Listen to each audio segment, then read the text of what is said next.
2025ஆம் ஆண்டு தான் நம்ம பலவிதமான கஷ்டங்களும் துன்பங்களும் துயரங்களும் பட்டிருந்தோம். 2026 ஏதாவது மாற்றங்கள் உண்டாகுமா? இப்ப செவ்வாய் சனி சேர்க்கை மிகச்சிறப்பு. பூமி, மனை, வீடு, விவசாய நிலங்கள் லாபம். அதே மாதிரி பார்த்தீங்கன்னா வீடு கட்டலாம், வீடு வாங்கலாம். அவிட்ட நட்சத்திரத்தில் பிறந்தவருக்கு 90% நன்மைகள் ஏற்படும்.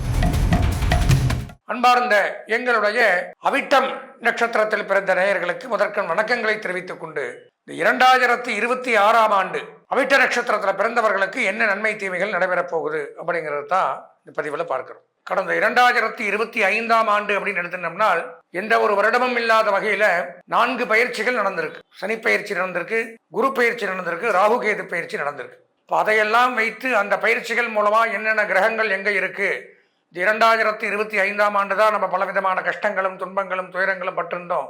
2026 ஏதாவது மாற்றங்கள் உண்டாகுமா அப்படிங்கிற பலவிதமான எதிர்பார்ப்புகளோட பல ராசிக்காரர்களும் நட்சத்திரக்காரர்களும் எதிர்பார்ப்போடு கொண்டிருக்கும். அப்போ நம்ம இந்த ராசிகளாக பார்க்கிறத விட நட்சத்திர வாயிலாக, ஏன்னா இந்த நட்சத்திரம் அப்படிங்கிறது நல்ல ஒரு வித்தியாசம் உண்டு. ஒவ்வொரு நட்சத்திரக்காரர்களும் ஒவ்வொரு தசையில தான் பிறப்போம். இந்த தசையில பிறப்பா அப்படிங்கிறது கணக்கு உண்டு. அந்த தசா புத்தி தான் பேசுது. அப்போ அந்த தசாநாதன் அப்படிங்கிறவன் இங்கே எந்த இடத்துல இருக்கான், இந்த 2026க்கு அவன் சாதகமாக இருக்கானா? ராசிநாதன், மேஷராசினா அதுக்கு அதிபதி ஒருத்தர் இருப்பார், இவன் பிறந்த நட்சத்திரத்துக்கு ஒருத்தர் அதிபதி இருப்பார். இதெல்லாம் மெயினாக பார்க்கணும். பொதுவாக பயிற்சிகள் ஒரு பக்கம் இருந்தாலும் இந்த தசாநாதனும் ராசிநாதனும் எங்கே இருக்கிறார்களோ அதை வைத்து பலன்கள் பார்ப்பது அப்படிங்கிறது ஒரு வித்தியாசமான ஒரு கணக்கு. இது முழுக்க 100% அவரவர்களுக்கு இண்டிவிஜுவலாக நன்மையை தரும். அப்போ அந்த நட்சத்திரத்துக்கு என்ன தசா புத்தி நடக்குது, என்ன தசாநாதன் இருக்கான், இந்த தசாநாதனுடைய இப்போ எங்கே இருக்கா, அவனை யார் பார்க்குறா, ராசிநாதன் யார், இதெல்லாம் வச்சு தான் நாம் பலன்களை சொல்கிறோம். அது கூட இந்த 2026 இந்த அதிகமாக ஒரு ராசியில் தங்கி நன்மை தீமைகளை செய்யக்கூடிய கிரகங்கள் அப்படின்னு நான் பல தடவை சொல்லியிருக்கேன். சனி பகவான் முதல்ல 2.5 ஆண்டுகள் ஒரு ராசியில் இருக்கார். கடந்த ஆண்டு பயிற்சியானார்னா அப்போ பார்த்தீங்கன்னா 2027 தான் அவர் பயிற்சி ஆவார். அதுக்கப்புறம் குரு பகவான், ராகு கேது 1.5 வருஷம் 2026 லாஸ்ட்டில் ஆவாங்க. இப்போ இவங்கெல்லாம் சாதகமாக இருக்கா, நம்ம தசாநாதன் சாதகமாக இருக்கா, ராசிநாதன் சாதகமாக இருக்கா, இப்படி இந்த பயிற்சிகளோடு கூடிய இண்டிவிஜுவலையும் பார்க்கறது தான் இந்த பலாபலன்களுடைய ஒரு பதிவு. 2026 எப்படி இருக்கும் அப்படிங்கிறத, எவ்வளவு சதவிகித நன்மைகள் இருக்குது, யார் யார் சொந்த ஜாதகத்தை பார்த்து நம்ம அதையும் தெரிஞ்சுக்கணும் அப்படின்னு இந்த பலவிதமான நன்மைகளை தரக்கூடிய விஷயங்களை பற்றி தான் இப்போது இந்த பதிவில் நாம் இங்கே பார்க்க இருக்கிறோம். அதனால் நமது நேயர்கள் அவசியம் தவறவிடாமல் இந்த பதிவை பார்த்து இதன் பிரகாரம் இந்த 2026 புத்தாண்டை நல்லபடியாக கொண்டாடி அதில் இருக்கக்கூடிய சந்தோஷங்களை அனுபவித்து, ஏதாவது ஒரு பரிகாரங்கள் இருந்தால் அதையும் செய்து கொண்டு சக குடும்பத்துடன் சந்தோஷமாக வாழ வேண்டி பிரார்த்தனை செய்து கொண்டு வாங்க நம்ம உள்ள நிகழ்ச்சிக்குள்ள போய் அவிட்ட நட்சத்திரத்தில் பிறந்தவர்களுக்கு என்ன நன்மை தீமைகள் நடைபெறப் போகுது அப்படிங்கிறது தான் விரிவாக பார்ப்போம். அன்பார்ந்த எங்களுடைய அவிட்டம் நட்சத்திரத்தில் பிறந்த நேயர்களுக்கு முதற்கண் வணக்கங்களை தெரிவித்துக் கொண்டு, இந்த 2026ஆம் ஆண்டு அவிட்ட நட்சத்திரத்தில் பிறந்தவர்களுக்கு என்ன நன்மை தீமைகள் நடைபெறப் போகுது அப்படிங்கிறது தான் இந்த பதிவில் பார்க்கிறோம். அவிட்ட நட்சத்திரம் அப்படின்னு எடுத்துட்டால் பிறக்கும் பொழுதே செவ்வாய் திசையில பிறக்கிறீங்க. உங்களுக்கு தசாநாதன் நட்சத்திரத்திற்கு அதிபதினு பார்த்தீங்கன்னா செவ்வாய் பகவான், ராசிக்கு அதிபதி சனி, மகரமாக இருந்தாலும் கும்பமாக இருந்தாலும் சனி தான் அதிபதி. இரண்டுக்குமே சனியோட வீடு. இப்போ செவ்வாய் சனி சேர்க்கை மிகச்சிறப்பு. பூமி, மனை, வீடு, விவசாய நிலங்கள் லாபம். ரியல் எஸ்டேட், புரோக்கேஜ், உணவு, சுகாதாரம், மருத்துவம், காவல்துறை சம்பந்தமான துறைகளில் பணியாற்றி வந்தால் அவங்களுக்கு நன்மை. வீடு வாங்கலாம், மனை வாங்கலாம், நிலம் வாங்கலாம், வீடு கட்டலாம். அதே மாதிரி மருத்துவ கல்வி பயிலக்கூடிய மாணவர்களுக்கு சிறப்பு. மருத்துவத்துறையில் பணியாற்றி இருந்தால் அவங்களுக்கு மருத்துவர்களுக்கு நன்மை. மருத்துவமனை நிர்வாகம், செவிலியர்கள், மருந்து கடை வைத்திருப்பவர்கள், ரெப்ரசன்டேட்டிவ், மேனுஃபேக்சரிங், ட்ரக்ஸ், இவங்களுக்கெல்லாம் சிறப்பு.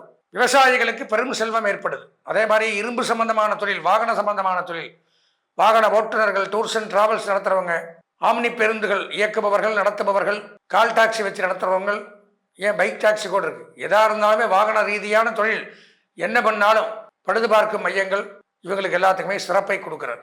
வணிக வரி, உயர்கல்வித்துறை, பத்திரப்பதிவு, ரெவென்யூ டிபார்ட்மெண்ட், ஊராட்சி நிர்வாகம், உள்ளாட்சித்துறை, மாநகராட்சி, இந்த மாதிரி எல்லாம் சொல்ற கார்பரேஷன், இதில் பணியாற்றுபவர்கள் இவர்களுக்கு மிகச் சிறப்பானதொரு முன்னேற்றம் ஏற்படுது. வங்கி, நிதி நிறுவனங்கள், ஃபினான்ஸ் டிபார்ட்மெண்ட், கொடுக்கல் வாங்கல், ஆடை ஆபரண தொழில் பண்ணுறவங்களுக்கு நன்மை. பொதுவாக பார்த்தீங்கன்னா கல்வி சிறப்பாக இருக்கும். கல்வி பயிலக்கூடிய மாணவர்கள் முன்னேற்றத்தை அடையலாம். அதே மாதிரி பார்த்தீங்கன்னா வீடு கட்டலாம், வீடு வாங்கலாம். செய்யக்கூடிய தொழிலும் ஒரு முன்னேற்றங்கள் ஏற்படுது. வியாபாரங்கள் பெருகுது. தனியார் துறையில் பணியாற்றினாலும் நன்மை. பழைய கடன்கள் அறவே இருக்காது. இருந்து வந்த கடன் தொல்லை அப்படிங்கிறது நம்மளை விட்டு போயிடும். இப்போ கடன் விலகும், திருமண பேச்சு கைகூடுது. தடைபட்டு வந்த திருமணங்கள் நிச்சயிக்கப்படுது. குழந்தை இல்லாத தம்பதிகளுக்கு குழந்தை பாக்கியம் ஏற்படுது.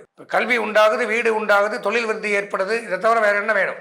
அவிட்ட நட்சத்திரத்தில் பிறந்தவருக்கு 90% நன்மைகள் ஏற்படுது. இந்த ஆண்டு அதிர்ஷ்டமான வண்ணம் அப்படின்னு பார்த்தீங்கன்னா சிவப்பு, மஞ்சள். அனுகூலமான திசை வடக்கு, வடகிழக்கு. அதிர்ஷ்டமான எண் 9. வணங்க வேண்டிய தெய்வம் முருகப்பெருமான். முருகப்பெருமானை வணங்கி இந்த ஆண்டை இனிமையான ஆண்டாக மாற்றிக்கொள்ள ஆசீர்வதிக்கிறேன். நாம் இதை வரைக்கும் பார்த்தீங்கன்னா இந்த ஒவ்வொரு நட்சத்திரத்துக்கும் இப்படிலாம் தான் இந்த புத்தாண்டு பலன்களை கொடுக்கும். அவங்களுக்கு சரியில்லை, இவங்க இந்த பரிகாரங்களை பண்ணிக்கிறோம், அவரவர்கள் அந்த சொந்த ஜாதகத்தை பார்த்து தெரிஞ்சுக்கணும். இப்படியெல்லாம் பலவிதமான ஒரு நீங்களே பார்த்துட்டீங்கன்னா புரிஞ்சிருக்கும். பலவிதமான நுண்ணறிவோடு உள்ள நுணுக்கமாக இருக்கக்கூடிய விஷயங்கள் வரைக்கும் நம்ம இந்த பதிவில் பார்த்தோம்.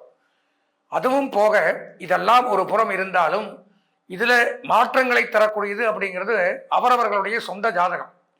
சொந்த ஜாதகத்தில் இந்த 9 கிரகங்களும் வலுப்பெற்று இருக்கு, நல்ல இடங்கள் இருக்கு, நல்ல கிரகங்களுடைய பார்வைகள் அது மேலே படுது, நல்ல தசா புத்தி நடக்குது இப்போ அப்படிங்கிறதெல்லாம் சொந்த ஜாதகத்தை வச்சு தான் தெரிஞ்சுக்க முடியும். இது பொதுவான பலன்கள். இந்த ராசியில் பிறந்திருந்தா இந்த ஒன்றும் வேண்டாம், நான் கிருத்திகை நட்சத்திரம்னு வச்சுக்கேன். நான் மட்டுமா கிருத்திகை நட்சத்திரம்? உலகத்தில் பல கோடி பேர் இந்த கிருத்திகை நட்சத்திரத்தில் பிறந்திருப்பான். இப்போ அவங்களுக்கு எல்லாத்துக்குமே பொதுவான ஒரு பலன்கள் தான் நாம் பார்க்குறோம். இப்போ பொதுவாக கிடைக்கிற சாப்பாட்டுக்கும் இண்டிவிஜுவலாக நாம் மட்டும் சாப்பிட்ற சாப்பாட்டுக்கும் வித்தியாசம் இருக்குல்ல. நம்ம வயிறு ரொம்பன்னா நம்ம சாப்பிட்ணும், நமக்கு சாட்டிஸ்ஃபைட் ஆகணும், வயிறு ஃபுல் ஆகணும், அப்போ தான் நிறுத்துறோம். அந்த மாதிரி கோயிலுக்கு போனால் ஒரு தொன்னை பிரசாதம் கொடுப்பான், வயிறு நிறையாது. எல்லாருக்கும் கொடுக்கணும்ல, அதனால் ஒரு தொன்னை தான் கிடைக்கும். இதே ஹோட்டலுக்கு போனோம்னா வேணுங்கிறத வாங்கி சாப்பிட்றோம், வீட்டில் வயிறு ரொம்ப சாப்பிட்றோம்.